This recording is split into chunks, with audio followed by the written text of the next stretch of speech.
Oi, gente! Estamos aqui encerrando o curso Adolescência e Participação, uma parceria da ONG Cipó Comunicação Interativa com o Unicef. Esse vídeo tem o objetivo de substituir as aulas ao vivo que deveriam ter acontecido nas turmas 3 e 4 e que por problemas técnicos de conexão e do equipamento utilizado não puderam acontecer.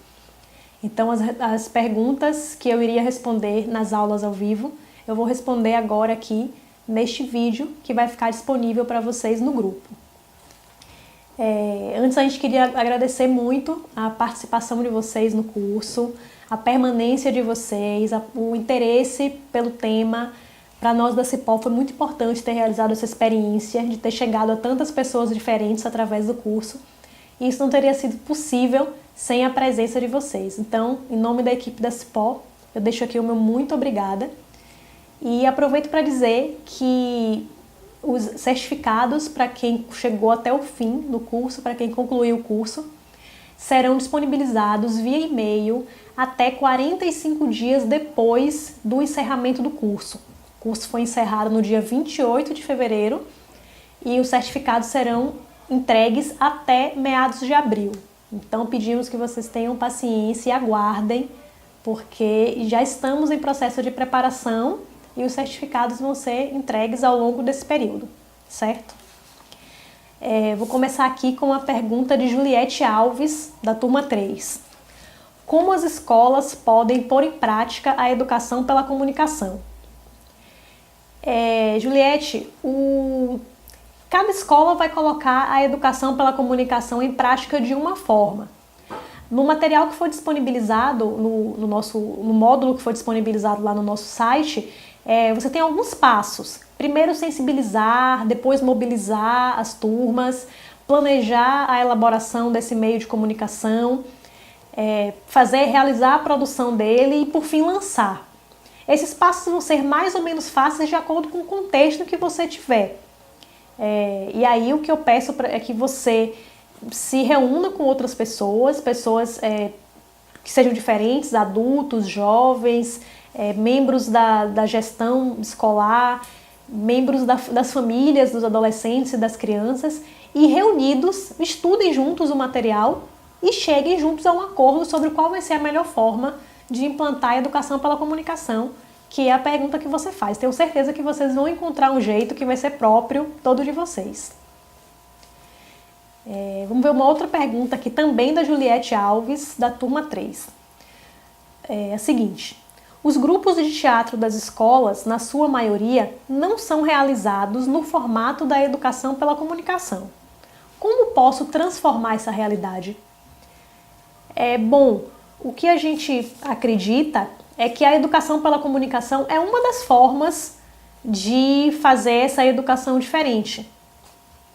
Não é necessário que todos os grupos artísticos e culturais adotem em si a educação pela comunicação. Se o grupo de teatro está funcionando bem, está agregando os jovens, está fazendo com que eles se mobilizem em torno dos temas de interesse, ele pode continuar a ser um grupo de teatro sem precisar ser transformado em coisa alguma. Mas se esse grupo de teatro acredita que pode agregar a comunicação ou pode se beneficiar das estratégias da educação pela comunicação, aí é um caso para que esse mesmo grupo se reúna, estude a educação pela comunicação, de repente assista a um dos vídeos que a gente tem lá no portal, conversem entre si e decidam como eles querem adotar essa estratégia, adotar essa metodologia. Mas não acredito que se ele estiver funcionando, se ele estiver cumprindo com os objetivos dele, que ele precisa ser transformado em alguma outra coisa. Ele pode ser aperfeiçoado, ele pode agregar outras estratégias e técnicas, mas continuar sendo o que ele é, se ele estiver funcionando bem. Tá bom, Juliette? Vamos ver agora a pergunta de Edmilda Oliveira, da turma 3. Eu já havia pensado, durante esse ano letivo, construir um blog e um jornal com meus alunos. Com o estudo do material da educomunicação, minha intenção e desejo de oferecer algo novo e que atraia os adolescentes só se intensificou. O que você acha? Como devo iniciar? O caminho é esse? Seria uma peça de comunicação? Bom, Edmilda tem várias perguntas aqui, mas acho que se já há intenção de construir um blog ou um jornal, já está no caminho certo. O que eu acho mais interessante, Edmilda, é que você compartilhe essa sua intenção e o seu desejo com outras pessoas, né? Que não seja o seu jornal, o jornal de Edmilda que quer oferecer algo para os estudantes, mas que você encontre entre os estudantes parceiros, pessoas que também tenham desejo de fazer alguma coisa em comunicação, um blog, um jornal, e que juntos vocês pensem em estratégias de convocar outros adolescentes, outros estudantes, outros professores e professoras, membros da gestão, familiares, que esse grupo cresça em quantidade e em diversidade, né? Principalmente em diversidade, que hajam muitas pessoas diferentes envolvidas e que juntos vocês possam cumprir aquele passo a passo que é sugerido ali no material que a gente disponibilizou, que vai ser a sensibilização, a mobilização, o planejamento, a produção da peça e o lançamento. Mas acho sim que é uma ótima ideia, né, fazer isso. A gente já viu que a comunicação tem um poder de atrair os estudantes muito grande, né, de reuni-los, de motivá-los, de cativá-los em torno da ideia da peça de comunicação, né? Então é uma ideia muito boa. E acredito que o primeiro passo é esse, é encontrar parceiros, é ter mais pessoas com você, estudantes, funcionários, membros da gestão, outros professores, e que com várias pessoas dando ideias e participando, a chance de chegar a mais gente, de mobilizar mais pessoas na escola é muito maior. E boa sorte aí na sua intenção, no seu projeto. Bom, a gente vai ver agora aqui uma pergunta de um participante que estava identificado de duas formas. Ele é da turma 4, a gente não está em dúvida como que ele prefere ser chamado, se de Antônio Dantas ou de José Antônio, porque no e-mail vinha essas duas identificações. Mas é você mesmo que está aí assistindo essa aula, sua pergunta está sendo lida. Foram duas perguntas. A primeira, como lidar com profissionais que resistem à inserção de novas tecnologias e de informações nesse novo cenário de trocas de saberes, quando a comunicação está cada vez mais tecnológica?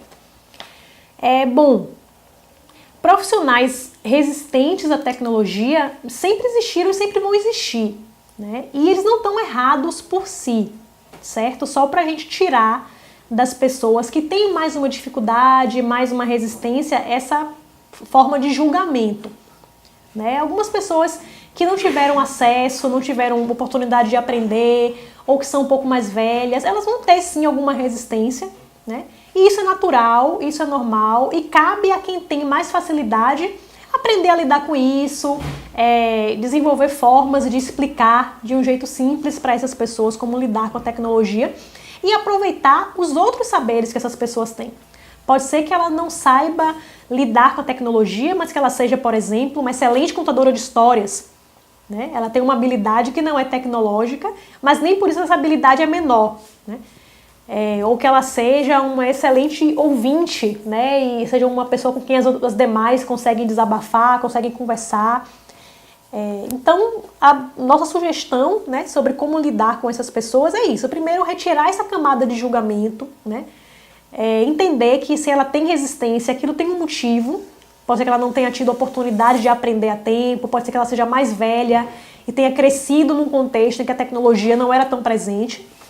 E observar que outras habilidades essa pessoa tem, né? E aí a nossa habilidade tecnológica pode estar a serviço da habilidade que essa pessoa tem. Por exemplo, voltando para o exemplo de uma excelente contadora de histórias, a gente pode aproveitar e fazer um vídeo dessa pessoa contando histórias, ou então fazer um ensaio fotográfico de uma outra habilidade que essa pessoa tenha, né? Mas acolher, entender, dar visibilidade a essas outras habilidades que a pessoa tem, quem sabe, né, em se sentindo acolhida, essa pessoa também não se disponha, né, a aprender outras coisas, né, e a, quem sabe, se arriscar diante da tecnologia, certo? E a outra pergunta, também do Antônio José Antônio, mesmo com tantos avanços, com ferramentas para a difusão da comunicação no âmbito educacional, ainda assim percebe-se jovens apáticos e sem interesse? Sim, ainda assim, né? Ainda com tantos avanços, ainda percebemos jovens que são apáticos e sem interesse. Isso pode ter muitas explicações, desde uma personalidade daquele jovem, que talvez seja uma pessoa mais introspectiva e aparentemente ele não esteja realmente interessado em nada, porque ele tem uma vida interior mais rica, digamos assim, né? Está mais voltado para dentro. Pode ser uma questão patológica mesmo, né? Há problemas que são neurológicos e que a pessoa tem dificuldade de se comunicar com o mundo, ela pode estar adoecida por algum momento, por algum motivo, e isso é uma realidade. Ou talvez realmente para aquele contexto, para aquele jovem, para aquele grupo, a tecnologia não seja a coisa mais motivadora, e sim outras linguagens, né? Como por exemplo a arte ou o esporte, isso motive mais do que a tecnologia em si. As ferramentas tecnológicas, elas não vão resolver o problema da falta de interesse do jovem, né? O que vai resolver o problema da falta de interesse do jovem é a disposição daquele adulto responsável, daquele educador, de entender que contexto é esse e estar disposto a se comunicar com esse jovem, usando para isso as ferramentas que ele tiver à mão. Pode ser que seja via tecnologia, pode ser que seja via arte, pode ser que seja via simplesmente acolhimento afetivo e conversa, mas é isso, a tecnologia ela tem boas respostas para muitas coisas, mas ela não responde todos os nossos desafios. Agora uma pergunta de Cristiane Batista dos Santos, também da turma 4. Como a educação pela comunicação age na vida do adolescente e qual a sua importância? Bom, Cristiane, ela vai agir na vida do adolescente de acordo com o contexto, de acordo com a vida que esse adolescente leve. Né? Então, essa resposta de como ela age vai variar muito de contexto para contexto. Né? Para adolescentes de um meio altamente urbanizado, de uma capital, a educação pela comunicação vai ser talvez um complemento, né, de artefatos tecnológicos que ele já tem no dia a dia dele. Para um adolescente que viva talvez numa região em que esses artefatos não são tão comuns, ele pode ser muito motivador, ou pode até ser meio intimidador, pode até rolar um certo medo, porque não está com tanta prática em usar aquilo. Então, como a educação pela comunicação age na vida do adolescente vai variar de que adolescente é esse, onde é que ele está, o que ele faz no momento de lazer dele, o que ele gosta de fazer, certo? Sobre a importância dele, acho que no material a gente destrincha muito isso, mas tem uma que eu gosto especialmente, e aí eu vou repetir aqui por causa disso. Acho que a educação pela comunicação tem um potencial de formar bons receptores de mídia, bons leitores de jornal, bons assistidores de telejornal, sei que eu posso inventar essa palavra aqui, bons ouvintes de rádio, porque quando a gente está na experiência de elaborar um meio de comunicação, a gente deixa de ser tão inocente na hora de assistir um meio de comunicação. Se eu faço um jornal, eu vou ser uma leitora de jornal muito mais esperta, muito mais inteligente, muito mais atenta aos detalhes que aquela produção ali envolve. Se eu faço um vídeo, eu vou ver um programa de televisão também de um jeito completamente diferente. E por aí vai.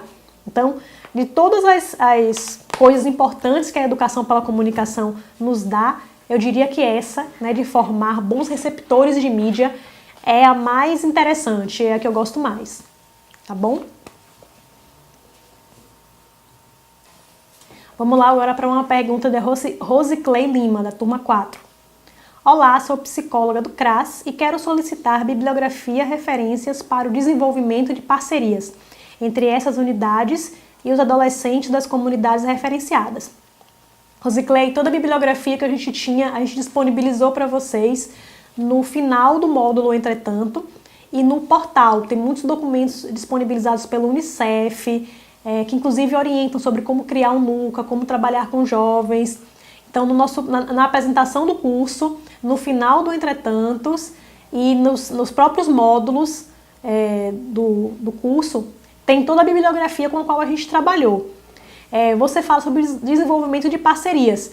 Se a bibliografia não te contemplar nesse quesito, eu sugiro que você fale com seus próprios colegas do grupo, né, da turma em que você está aí, do grupo do Facebook. Tem muitos psicólogos, tem pessoas que trabalham em CRAS, e eu tenho certeza que se você abrir um tópico sugerindo ou abrindo as portas para parcerias, muitas pessoas vão aparecer e querer colaborar, porque parceria vai ser bom para todo mundo. certo? Boa sorte aí nas parcerias que você for criar. Pergunta da Cirlei Santana Moreira, da turma 4. Eu posso trabalhar educação e comunicação nas séries iniciais? De que forma? Cirlei, eu diria que sim. Inclusive, a gente já teve a oportunidade de acompanhar aqui em Salvador algumas escolas que trabalhavam com séries iniciais e que produziram murais, jornais, cartazes com seus estudantes. Tudo, como sempre, adaptado para a idade, para a faixa etária, né? As crianças menores estão mais conectadas no pensamento mais concreto, numa atividade mais sensorial. Então, as professoras, né, especialistas naquela faixa etária, adaptavam as atividades que seriam para crianças mais velhas, para adolescentes, para as crianças. Então, pode sim, né? Que você conhece bem os seus alunos, tenho certeza que pode pensar em atividades que eles vão se identificar e que vai poder conectar essa identificação dessa faixa etária deles com a comunicação. As crianças, mesmo pequenas, elas já estão imersas no mundo de comunicação, né? Elas já estão folheando revistas, tem televisão, tem rádio, então elas já sabem que esse mundo existe, né? Então elas já podem começar, ainda que de pequenininhas, refletir sobre esse mundo e sim, experimentar também produzir algumas peças, né, respeitando os limites da idade, da compreensão, mas é possível sim, certo? Vamos lá para a pergunta agora do Jorge Amaral. Na aplicação da metodologia da educação pela comunicação para o protagonismo juvenil, que métricas e indicadores dispomos para monitorar e avaliar os resultados do trabalho? Jorge, as métricas e indicadores vão depender do seu objetivo com esse projeto e com a atividade. Mas eu sugiro que você avalie pelo menos 3 dimensões. Uma, que você avalie o próprio produto, né? Como que o produto saiu, se o seu produto, por exemplo, é um jornal. Como que o produto saiu, se ele está bem feito, se ele está compreensível pelos leitores, né? Em que pontos esse produto pode melhorar numa próxima edição, porque a comunicação é cíclica, ela não pode se encerrar em um produto só. Então, avaliar o produto, se ele está compreensível e como que ele pode ficar melhor numa próxima edição. Isso é uma dimensão. Outra dimensão é avaliar o aprendizado daquele participante, daquele adolescente, criança ou jovem. Ele aprendeu as coisas que você queria que ele aprendesse? Que conteúdos eram esse? O que é que você esperava que ele aprendesse? O que foi que ele efetivamente aprendeu? Essa é uma segunda dimensão. E a terceira dimensão é a dimensão da atitude, né? Do comportamento. O comportamento desse jovem mudou, ele está mais participativo, ele está mais cidadão, ele está mais ciente de seus direitos e deveres, né? As atitudes que você queria desenvolver nesse grupo foram desenvolvidas.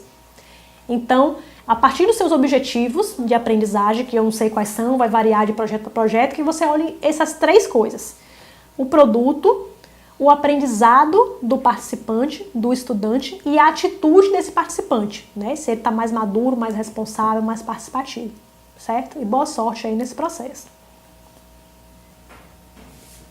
Mais uma pergunta do Jorge Amaral, que é possível nos fornecer referências bibliográficas complementares sobre as bases teóricas dessa rica metodologia?